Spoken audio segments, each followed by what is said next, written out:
Kisah pemuda kaya, anak bos besar, pemilik 73 perusahaan, yang menjadi cleaning service. Episode 101. Semenjak pertemuan Kenshin dan Kaori, di waktu itu. Setelahnya, mereka pun tak pernah bertemu lagi.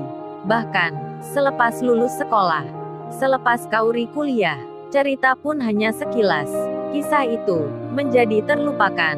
Pun demikian halnya saat mereka bertemu lagi di suatu perusahaan, di tempat pekerjaan. Hingga sekarang pun, salah satunya juga tak ada yang ingat, apalagi membahasnya, di mana pada waktu yang lalu mereka pernah bertemu di suatu angkutan umum. Kenshin yang turun dari angkutan itu terlihat. Kemudian ia masuk ke dalam suatu toko. Rupanya ia akan membeli sesuatu.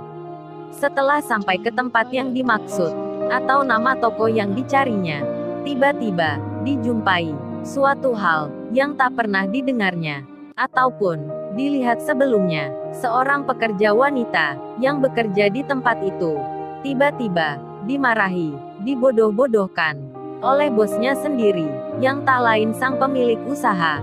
Terdengar oleh Kenshin cacian dan makian mengarah pada seorang wanita yang ada di depannya ini. Atasan atau bosnya itu berucap dengan kata-kata yang kasar. Kamu itu, kalau kerja yang benar ya, masa bersih-bersih aja, kagak becus kayak gini. Jaga toko pun, kagak bisa juga. Banyak tanya segala, hafalin itu, harga nama-nama barangnya.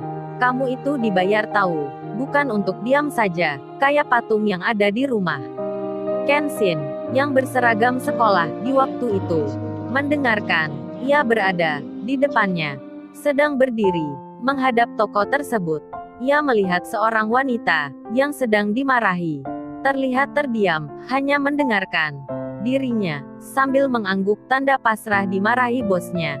Namun, dengan sungguh-sungguh, wanita itu memang bekerja. Kenshin tak mengerti, mengapa dia dimarahi kayak gitu. Rupanya, tak cukup dengan itu. Ternyata, satu karyawan lain pun yang berada di tempat yang sama, terkena omelan pula oleh sang bos galak, pemilik usaha toko. Jadinya, Kenshin merasa kasihan pada mbak wanita yang bekerja jaga toko ini. Di samping dimarahi, ia pun disuruh merangkap kerja yang lainnya, membersihkan lantai, kaca, serta membersihkan meja bosnya. Sampai di situ, Kenshin tak juga dilayani.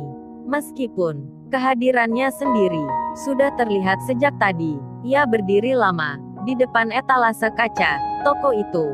Nampaknya, si bos itu pun juga tak memandang ke Kenshin yang masih berseragam sekolah.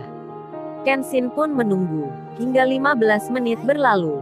Baru setelahnya, setelah Simba tadi selesai membersihkan lantai, ia pun dihampiri. Lalu, Kenshin ditanya dengan bahasa yang halus, disambut dengan senyum oleh wanita yang baru saja dimarahi bos galak itu. Ia berucap dengan santun, adiknya ini lagi cari apa ya di sini? Seorang pekerja wanita itu kelihatan sekali masih berusia 25 tahunan. Bertanya pada Kenshin, entah kenapa ia masih bisa tersenyum. Kenshin pun menjawabnya. Ia mengutarakan maksud dan keinginannya. Tak lama kemudian, sejumlah hal yang ingin dibelinya di toko itu sudah ia dapatkan. Kenshin pun kembali. Beberapa menit kemudian, sampailah ia di rumahnya. Di malam itu, ia masih terbayang tentang seorang wanita tadi yang dimarahi bosnya. Ia masih merasa kasihan. Ternyata, di luar ini, banyak hal yang bisa saja terjadi. Mungkin tadi itu adalah salah satu contoh dari di antara yang sekian banyak terjadi. Pasti ada banyak pula yang seperti hal itu. Seorang pekerja yang dimarahi atasannya. Kenshin masih merenung dan tak sadar jika dari situlah nanti perasaannya terbawa hingga ke waktu yang lama. Dan mungkin karena hal itulah salah satu alasannya ia kini bekerja menjadi cleaning service. Lain Kenshin, lain pula si Rena. Setelah tadi pagi, ia begitu cerianya. Kini, yang ada di memorinya malah menjadi beda. Seakan ia menyimpan tanya menyimpan rasa yang tak bisa diungkapkan. Malam pun semakin meninggi, gelapnya semakin kelam. Kauri, yang ada di rumahnya sendiri, masih tak sadar jika ada sebuah kartu nama yang ia lihat bersama teman-temannya tadi, tertinggal di salah satu saku tasnya, tersembunyi, tak nampak, berada di bagian tengah, di sebelah kanan.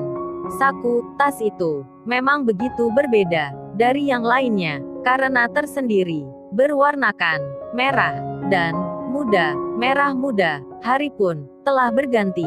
Matahari pagi sudah terlihat nampaknya. Tepat di waktu ini adalah hari kedua di sekolah ini. Ada acara perlombaan. Kenshin pun masuk seperti biasa. Jam 7 pagi, terlihat ia sudah di kantin sekolah. Suasananya pun masih tenang. Lalu, dipesannya segelas teh dan roti. Kenshin pun menikmati di samping pintu kantin yang ada di sebelah kanannya. Hingga pada waktunya, tepat jam 7:15, si Rena dan temannya pun datang pula di kantin sekolah itu.